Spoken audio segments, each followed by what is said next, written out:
시작하도록 하겠습니다. 예. 아산관련 구술 자료 수집 사업. 오늘은 전 사모 현대사무중공 사장이신 강순영 사장님 모시고 인터뷰를 진행하도록 하겠습니다. 날짜는 2021년 11월 25일 오후 2시입니다. 이 정리의 편을 위해서 이제 구술자, 저는 연남자, 우리 창업자, 아산중교 창업자 이렇게 예. 정리하도록 하겠습니다. 예. 일단 먼저 구술자의 개인 생애에 대해서 여쭤보도록 하겠습니다. 예. 생년월일과 고향을 좀 구체적으로 말씀해 주십시오.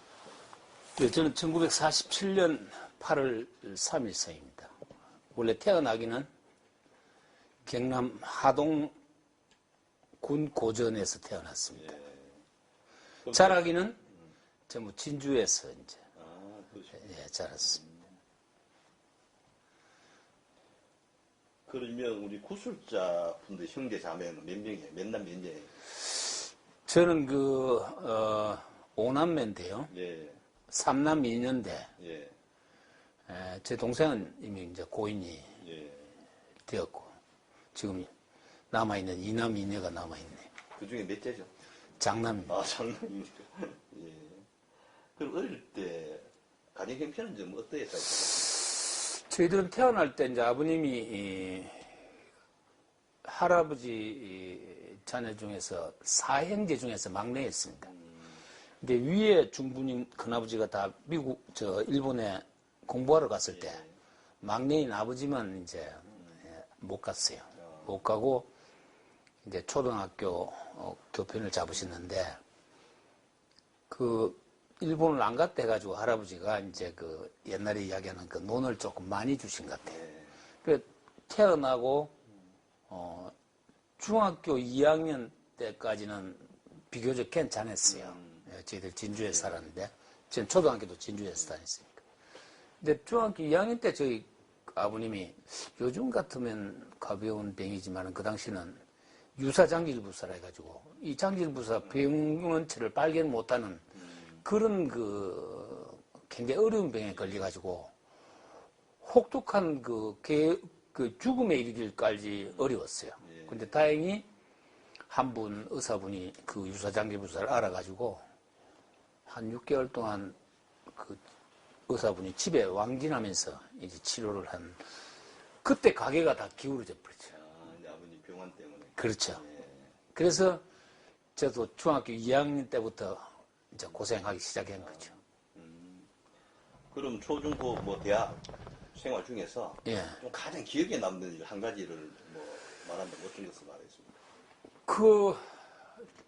제가 그 중학교 이제 2학년 때 공부를 잘했습니다, 제가.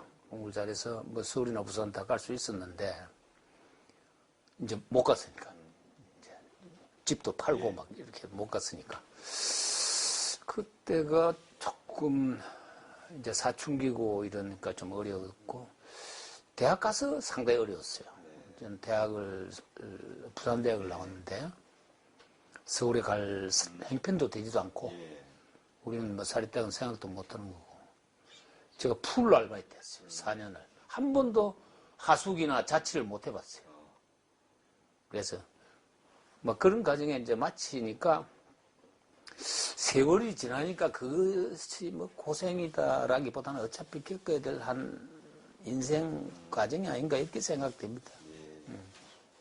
그럼 이제 구살 직장생활, 그리고 지금 뭐 혹시 어떤 일을 하고 계십니까? 지금은 이제 다 끝냈습니다. 취미 활동 뭐. 취미 활동 많이 하죠. 뭐. 어떤 등산도 많이 하고, 골프도 많이 하고. 주로 이제 제가 해외를 많이 나갔습니다.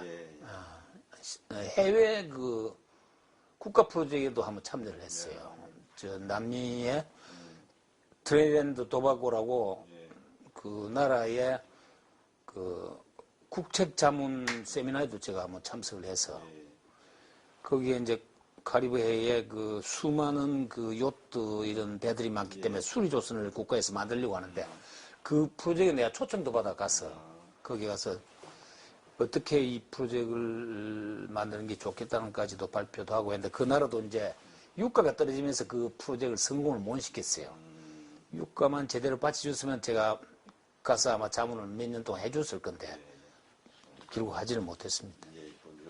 이런 부분 나중에 또 여쭤보도록 하겠습니다. 자, 그럼 이제 구술자의 직장생활, 특히 현대 생활에 대해서 여쭤보겠는데, 그럼 학교를 졸업하고 처음 구한 직장은 여기. 그렇습니다. 저는 이제 ROTC를 나왔기 때문에 예. 졸업하고 군대 마치고 현대중공업으로 입사를 한 거죠.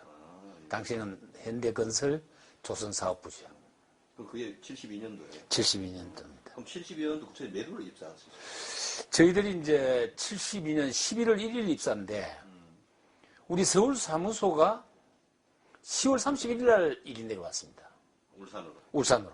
예. 10월 31일 날. 그리고 우리는 입사는 서울에서 했지만은 근무는 서울에 하지도 않고 11월 1일부터 그냥 울산에서 바로 근무했어요. 그럼 울산은 바로 발령 난 거네요. 그렇죠. 조선사업본부 얘기 내려왔기 때문에. 바로 그 전날 저녁에 내려온 거죠. 그러니까 우리는 서울로 다 입사를 했지만 서울에서는 근무를 안 했어요. 그럼 뭐 근무제 완전 받기가 좀 혼란스럽겠네요. 좀. 그 뭐 혼란스러운 게 당시는 사람 몇 사람 되지도 않았습니다. 예, 그 현대건설 서울의 그 7층 지금은 다 없어졌지만은 거기에 현대건설 조선사업부 근무자들 좀 하다가 그 사람들이 10월 31일 날 저는 이제 집에 갔다가 이제 바로 내려오고 서울 이삿짐들은 그날 저녁까지 다 울산에 도착했어요. 지금 이제 동구에 현대중공업. 예. 그때 도착했을 때는 뭐 건물 숙소 하나, 건물 2층짜리 하나, 식당 하나, 훈련소 하나 그것밖에 없었습니다.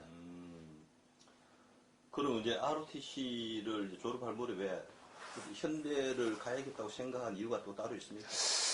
제가 그 당시에는 저희들이 해양 조선을 전공했기 때문에 큰 회사는 조선공사였습니다. 지금 한진중공업 부산에. 근데 대부분이 좀 우수한 사람들 다 거기 입사를 했어요. 예. 근데 저는 이게 현대가 있다는 걸 알았어요.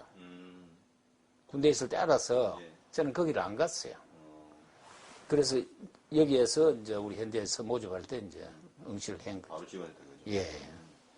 그럼 이제 바로 뭐 급하게 가지고 울산까지 내려오셨는데 그때 당시 좀 이 분위기는 좀 어땠습니까? 직원들 분위기나 회사의 분위기나 이런 것들. 당시에 이제 10월 31일 날 저녁까지 이제 그 서울에서 짐이 막 도착하고 사람들도 내려오고 건물 그 뭐 조그마한 건물 2층짜리 건물 하나 있었는데 사람이 많지 않았습니다. 예. 그렇게 많지 않았어요. 그게 이제 1차 조사됐을 텐데 71년도에 이 조선 사업을 하겠다 해가지고 이제 먼저 출발한 팀들이 스카트릭스고 조선소로 먼저 갔죠. 그 이제 원래 이제 MPF도에서 어레인지를 해서 스카트릭스 조선소에서 이제 몇 사람 각 분야별로 연수를 했는데 연수를 갔다 오신 분들도 있고 예. 그 당시 연수를 하고 계신 분도 있고 예. 그런 상황에서 이제 이사가 내려왔는데 가장이 서무 담당했어요. 가장이 그 당시 이경배 가장이라고 가장이 서무 담당할 정도로 사람도 몇 사람 얻었어요. 그 사람들이 막 연락 오면은 이야기해주고 이제 그 당시는 이제 땅 닦을 때니까요. 조선소 24시간 땅 닦을 때. 그러니까 매일 아침 새벽에 출근해가지고 저녁 먹고 급밤에 근무하다가 숙소 와서 자고 이거를 반복하니까 저는 그 당시 사회생활이 이렇게 반복하다가 좀 끝나지 않겠나 해서 상당히 의아했습니다. 근데 개인적으로는 이게 이렇게 해서 깨미 집어넣듯이 이렇게 일을 해서 이렇게 가도 되는 건가 하는 정도로 생각을 했어요. 그런데 당시 이것을 좀 극복할 수 있었던 거는 뒤날 출근해 보면 밤새 뭐가 달라지는 거예요. 산도 하나 없어지고 뭐 밀어가지고 넓어지고 이 수많은 변화가 24시간 일어났기 때문에 이런 변화 때문에 조금 견딜 수 있었지 않는가 나는 그런 생각이 듭니다. 예. 그럼 당연히 기숙사 생활을 했을 거고. 예, 그렇습니다. 그러면 이제 입사할 때 어떤 ROTC는 공채 형식으로 취했을까요? 공채 형식으로 그렇죠. 근데 예. 경쟁률 같은 건 뭐? 그 당시 우리나라에 조선해양 전공을 하는 대학이 3개밖에 없었습니다. 저 서울대학교, 부산대학교, 인하대학. 예. 거기에 관계되는 사람들을 이제 수시 모집을 했었거든요. 예.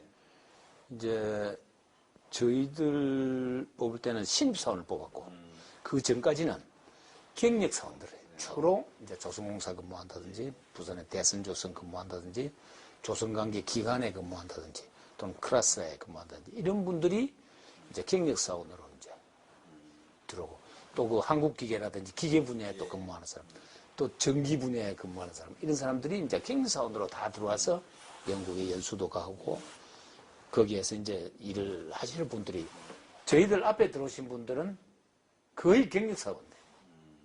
그러니까 저희들 앞에 한기수가 신입사원이 몇 명 있었어요. 몇 명 있었는데 거의 우리 때 이제 신입사원이 이제 그때부터 들어올 때죠. 경쟁은 제가 알기로는 그렇게 아주 심한 경쟁력은 아닌데 분명한 것은 뭐 쉽지는 않았어요. 저는 그 당시 뭐 면접은 어떤 분들 면접 오던가요?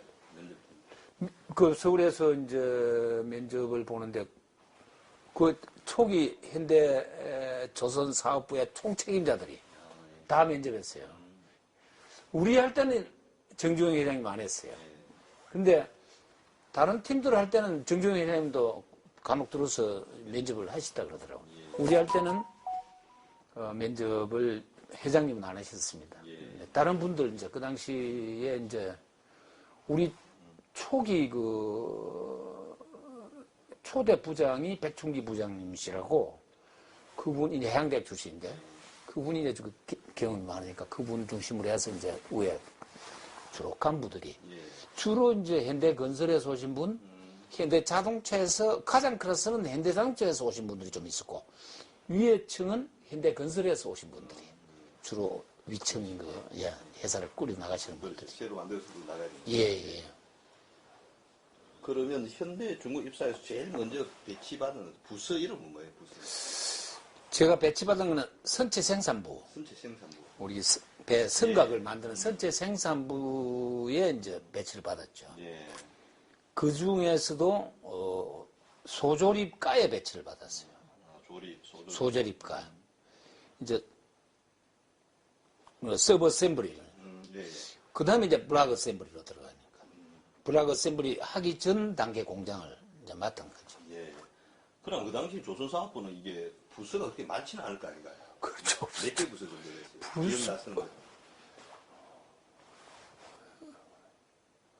부서, 이제 설계 별도로 설계부가 있고, 있고. 설계 별도로 있고, 이제 관리는 관리대로 좀 있고요. 총부분하든지. 그 다음에 이제 우리가 실지 배를 만드는 분야에서는 이제 선체 생산부. 그게 의장이 들어가야 되니까 의장 생산부. 그 다음에 이제 도장을 해야 되니까 도장부. 이제 탑재가 이제 하기 시작할 때는 건조부.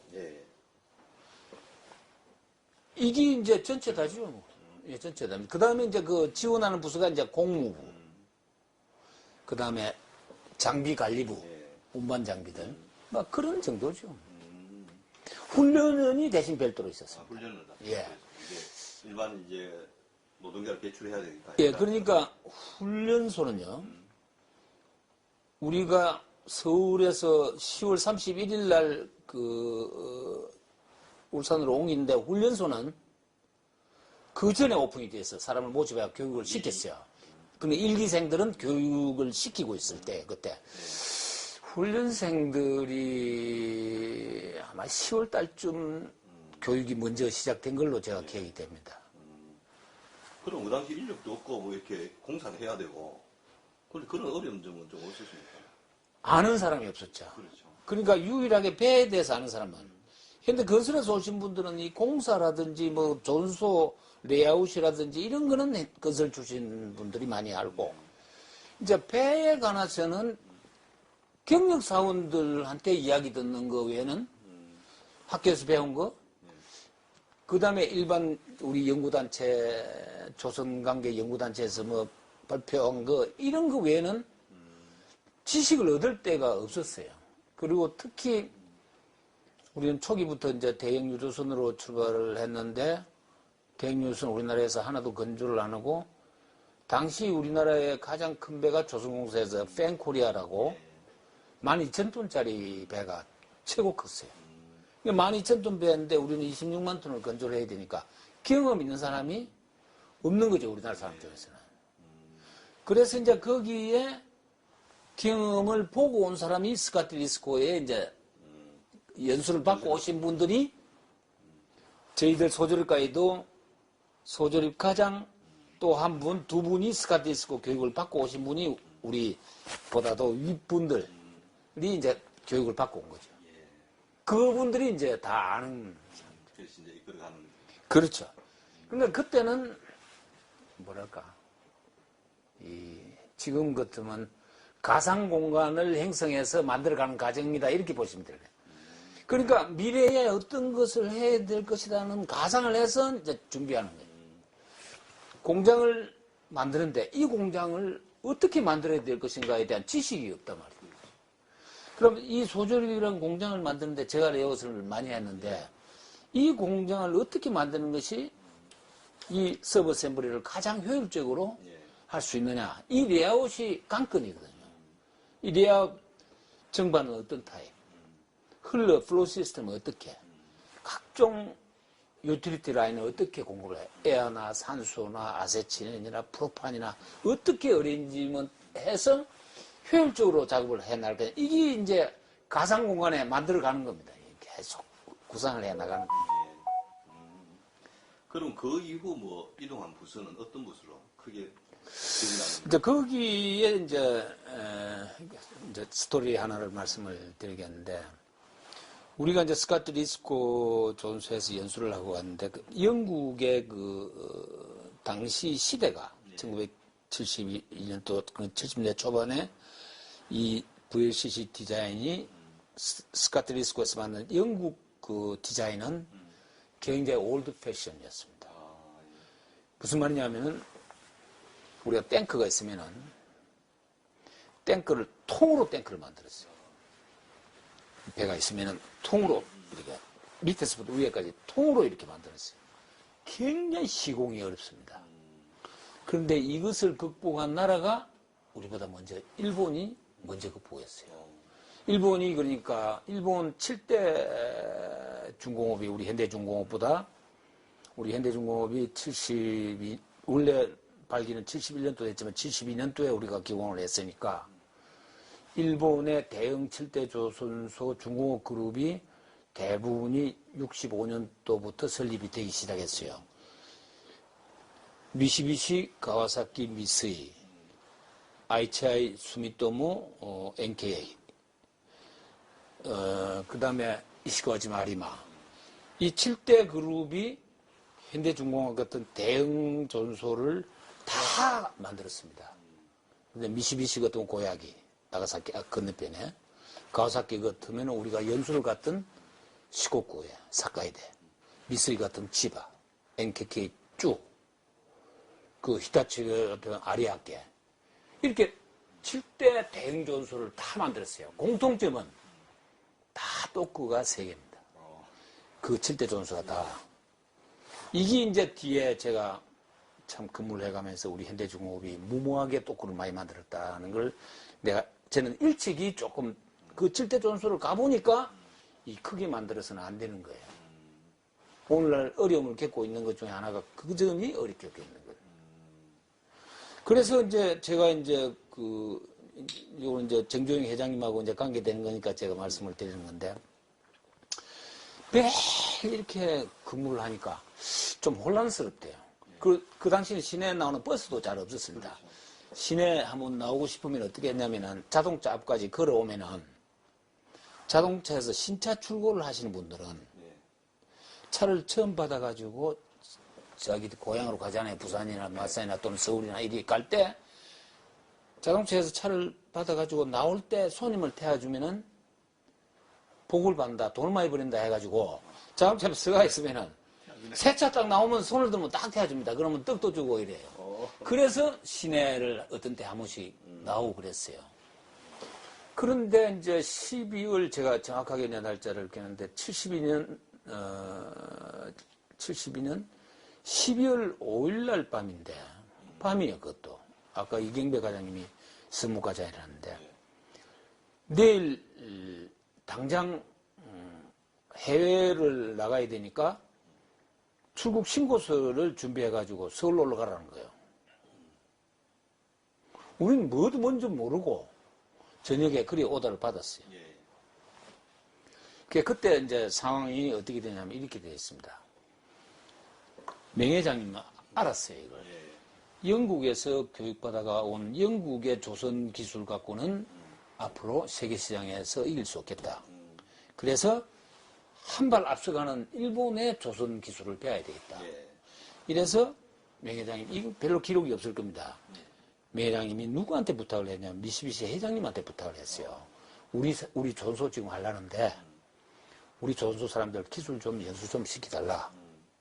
이렇게 요청을 했는데 이게 미쓰비시에서 검토를 하다가 결국 노를 했어요. 그럼 왜 노를 했느냐? 당시 중국의 상황이 당시 주사원칙이라고 아마 들어보셨을 겁니다. 주원래 사원칙이라는 게 있어요. 중국과의 친화적 관계되지 않는 국가에 지원하는 기업은 중국하고 거래를 못하도록 돼 있어요. 이래서 미쓰비시는 그때 이미 중국 본토에 진출하려고 여러 가지 노력을 하고 있는데 우리는 중국하고는 적대적 관계였단 말이에요. 그러니까 우리나라 사람을 연수를 해주면은 자기들이 중국 진출했는데 굉장히 영향이 많기 때문에 노를 했다고요. 그러니까 이제 명 회장님이 이걸 포기한 게 아니고 가와사키 회장님한테 부탁을 한 거예요. 그래 된 거예요. 예, 가와사키 회장님한테 부탁을 해서 우리 연수를 좀 시켜달라. 우리는 새로 전수를 하기 때문에 일본의 기술이 절대적으로 필요하다. 그리 부탁을 했는데 이게 갑자기 가와사키 회장님으로부터 그리 되면 제가 5일날 그거를 했으니까 뭐 4일날이나 3일날 이게 갑자기 억셉트를 받아버린 거예요. 그래서 긴급하게 가와사키 연수를 가야 되는 거예요. 그래서 제가 5일날 밤에 그 우리 이경배 과장님이 준비하고 내일 아침에 빨리 출국 신고서가 어떻게 되냐면은 간할 예비군 편성된 지역의 백무청에 가서 해외 출국 신고서를 받아야 됩니다. 통상 받는데 기본 일주일은 걸립니다. 그런데 그걸 받으려면 예비군 편성 확인서를 끊고 가야 되는데 저는 그때 울산에 예비군이 소속된 데가 예비군 들어갈 데가 없으니까 부산에 예비군을 놔놓고 왔단 말이에요. 그러니까 제가 부산에 예비군 하는 데를 가서 편성 확인서를 끊어서 백무청에 넣어서 해출국 신고서를 신청을 해야 되는데 뭣도 모르고 이제 백무청을 가니까 지금 오늘 당장 이걸 끊어가지고 서울로 올라오라고 합니다. 하니까 쳐다보는 거예요. 이 사람 도난 사람이 왔다는 거예요. 그거는 그리 되는 게 아니고 최소한 일주일 특별한 케이스 한 3일 정도 그랬다는 거예요. 그거 안 됩니다. 우린 지금 당장 오늘 때가 가야 된다고. 그게 6일이거든요. 그래 안 된다는데 어떻게 합니까? 이렇게 걸어가는데 어떤 분을 만났어요. 어떤 분을 만났는데 안면이 있어 보니까 진주에 제가 학교 다닐 때 저희 외삼촌이 진주고등학교 다니셨어요. 그 외삼촌의 친구분이 거기에 백무청에 보이는 거예요. 그래 인사를 드렸더니 어떻게 하냐면 뭐 서류를 떼러 왔는데 이거 안 된답니다. 뭔데? 해외 가야 되는데 해외 출국 신고서를 떼가 오라는데 지금 뭐 여기 안 된답니다. 그래? 그래 그분이 자기 사무실로 올라오라는 거예요. 그 따라 올라가 보니까 백무청장 비서실장이라요. 신세를 맡으셨네. 네, 그래가지고 이제 이야기를 했더만은 참 우리나라 또 되는 것도 없고 안 되는 것도 없어요. 끊어주는 거예요. 이건 어떻게 끊느냐 보니까 사후에 서류를 넣는 조건으로 해서 선 발급을 해주는 거예요. 그래가지고 뒷날 이제 서울에 올라가서 7층 거기서 이제 끊어가지고 이제 올라가서 이제 끊어가니까 저녁 때 아닙니까? 그날 바로 이제 사무실에 못 나가고 7일 아침에 이제 가서 이제 아침부터 이 서류 만들었습니다. 당시에요. 이 서류를 그때는 뭐 복사기도 없고 해가지고 먹지를 대고 썼는데 우리가 책에 죄송합니다. 3개 힘을 내가 쓰면 5장 정도 쓸 수 있어요. 죄송합니다. 제가 전화를 받겠습니다. 여보세요? 네, 강수연 사장님 되시나요? 네네. 네, 안녕하세요. 저는 그 현대중공업고를 50년차 때문에 문자 드렸었는데요. 아, 이거요. 그날도 내가 오늘 그 문자를 봤는데, 제가 지금 저 울산대학에서, 김 교수님하고 우리 아산 정주영 회장님 이것 때문에 인터뷰를 하고 있어가지고, 안 되니까, 이 대충, 한두 시간, 한 4시 이후라 하면 돼요. 4시 이후에 한번 전화를 주십시오. 아, 예, 알겠습니다. 네네. 오시면서 편찬입니다. 예, 그 멤버네요. 업체들 뭐, 업체들. 업체, 여직원인 것 같던데. 그래서 이제, 그렇게 해가지고 이제 끊는데, 오전 내 했는데, 지가 나더라고요. 그때 서류가 얼마나 많으냐 하면은, 해외 출근 신고서, 내 기억이 난 게 26통. 전부 그런 식이에요. 그러니까 서류가 엄청 많이 들어가요. 그래서 이제, 점심시간 내일이 쓰고, 이제 그 7층의 식당입니다. 예. 그때 우리는 현대중공업 출발했기 때문에 우리는 아래우의 감색이었어. 감색. 약간 푸른 색깔. 예. 현대건설은 전부 검정색이고. 그러니까 우리가 그 서울 그 개동 사옥에 가니까 우리는 표시가 나는 게 유니폼이. 예. 그래가지고 이제 점심시간에 이제 점심을 먹고 쓰는 데는 3층인가 그랬는데 내려오는데 누가 제 등을 이렇게 잡더라고요. 그래 뒤돌아보니까 회장님이세요. 정중 회장님. 다 썼나? 지금 다 준비됐나? 묻는 거예요. 유니폼을 보니까 중공업 사람인 거 아는 거라요. 빨리 올라와서 준비하라고 해놓으니까 예, 지금 아직 준비하고 있습니다. 그러는 거예요. 그때 제 옆에 딱 한 분이 계셨어요. 송명수라는 분이 계신데 뒤에 뒷면에 가가지고 대우에 근무하시다가 돌아가 있어요. 그 안전사고 나가지고. 그래, 회장님이 다 쓰냐고. 예, 쓰고 있습니다. 지금. 그래? 어디로 가지 묻는 거래, 저보고. 우리 신입사원인데, 우리가 지금 갑자기 해외 가는데 어디로 가냐 물어요. 그래서 내가 들은 거는 좀 있어요. 그때는 뭐 비행장이 여의도 비행장입니다. 제가 잘 모르겠습니다만, 여의도에서 출발하는 걸로 이야기를 듣고 있습니다. 이리 말씀드리니까, 그래, 앞으로 배를 만들어야 되는데, 배를 타고 가야 안 되겠나 이러더라고요. 그 신입사원이 뭐라고 할 겁니까? 그냥 있었죠. 그래, 빨리 내려가서 빨리 서류하고, 빨리 내려가봐. 그래, 이제 와서 이제 쓰고 상당히 늦게까지 썼어요. 그리고 이제 밤차를 타고 이제 내려왔는데 부산을 거쳐서 이제 제가 울산 도착하니까 밤 한때 8시간 넘었어요. 그래, 우리 선무과장한테 전화를 하고 내려왔다니까 지금 저 회사 들어오지 말고 숙소 들어오지 말고 지금 빨리 부산으로 가라는 거예요. 내일 아침에 바로 산부도로 오라는 거예요. 배 타고 가는 거예요. 배 타고 가는 거예요. 그 밤 사이에 배로 바뀐 거예요. 아리랑으로. 그 당시 이제 간부페리가 부산 시모노세키 아리랑이 있었고 부산 제주는 도라지가 있었어요. 그러니까 그게 문제가 아니고 어떻게 우리가 뒷날 출국이 되느냐고요. 이게 이제 우리 정주영 회장님이에요. 그 당시 아주 고위층의 정보 책임자에게 울산 출신 계시잖아요. 그분한테 말씀을 드리니까 국가 산업 발전을 위해서는 이거는 뭐든지 해줘야 된다 이래가지고 시은조회가 뭐고 하나도 안 하고 뒷날 아침에 어떤 분은 지금 돌아가신데 어떤 분은 아침에 출근했다 모르고 아침 잠시 출근했다 작업복 바람으로 빈손으로 뱉었어요. 저도 숙소에 못 들어갔으니까 서울 간 가방 그거 들고 일본을 들어갔어요. 부산에 친구 집에 자고.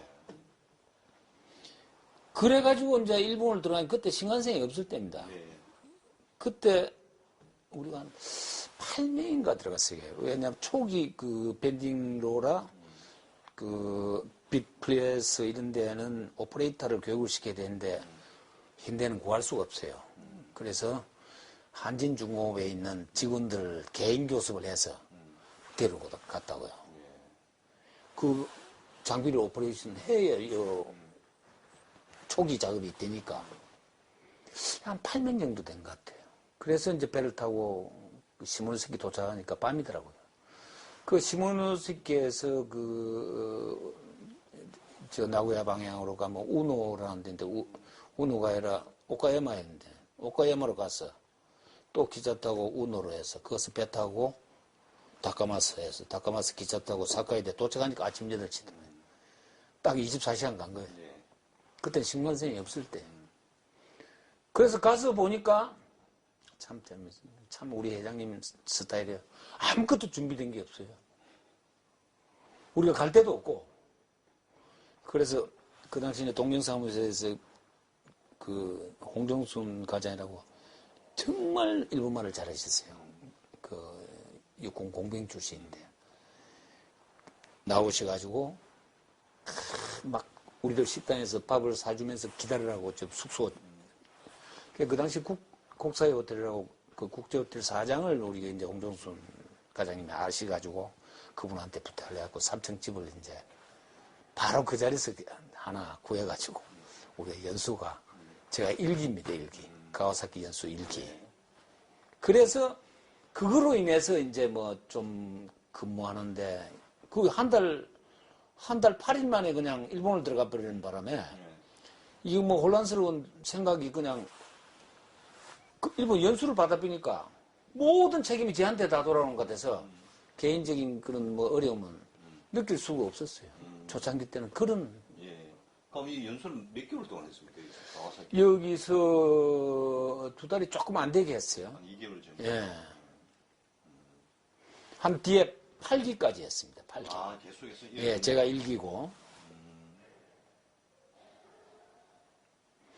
그 당시 이제 가보니까 너무 배를 잘 만드는 거예요. 일본이. 이거 완전히 기계예요, 기계. 그리고 배 자체 디자인이 영국의 디자인하고 완전히 틀려요. 예, 이게 스트링크 타입이라 해가지고 영국은 이게 하나인데 이 하나만 높아가지고 시공도 어렵고 굉장히 어려운데 일본은 어떻게 디자인을 했냐면 로우 스트링크, 미들 스트링크, 아빠 스트링크 중간에 스트링크를 만들어가지고 그 자체가 사람이 다닐 수 있도록 되어 있는 거예요. 그러니까 시공도 쉽고 안전하고 일본이 훨씬 앞선 거죠. 그러니까 대행조선 일본 7대 중공업이 다 장악해버린 거죠. 아, 좀 70년대는? 예. 그 우리가 들어갔을 때는 이미 마지막 단계입니다. 그래서 VLCC를 우리가 12척 하고 배가 없이 그렇게 고통받았던 게 그래서 그랬어요. 우리가 늦게 들어간 거예요. 예. 그럼 또 이제 현대 조선소는 이제 최 부장은 이제 초기에는 외국인 사장이 왔잖아요. 예, 스코 사장. 예. 예, 돌아가 있습니다. 예, 그분이 이제 오게 된 배경 같은 거는 뭐 알고 있습니까? 그게 이제 그분들이 그 스카트리스코 전소의 연수를 보내고 우리 조선 설계를 AMP 애플도 소위 말해서 시빌딩 앤드 엔지니어링 컨설턴트 컴퍼니예요, 그게. 그 AMP 애플도가 현대중공업만 컨설팅을 한 게 아니고 제가 있던 옛날 한라중공업, 현대사무중공업도 그 회사에서 다 컨설팅을 한 겁니다. 상해 가면은 와이카우차우 전소라고 현대식 전소가 있는데 그것도 그 AMP 애플도에서 했어요. 이 AMP 애플도에서 아마 초기 이 전소를 하려면은 경험을 하신 분들을 몇 사람은 하는 게 좋을 것이다. 이렇게 컨설팅을 한 거예요. 그런데 이분들이 어떤 분들이냐. 이 스코 사장하고 밑에 온 파우스코프, 닐슨, 윌슨 이렇게 세트였어요. 그러니까 닐슨이 그 이제 생산 총괄, 넬슨이 그 설계 엔지니어링, 그 다음에 윌슨은 훈련은 계통.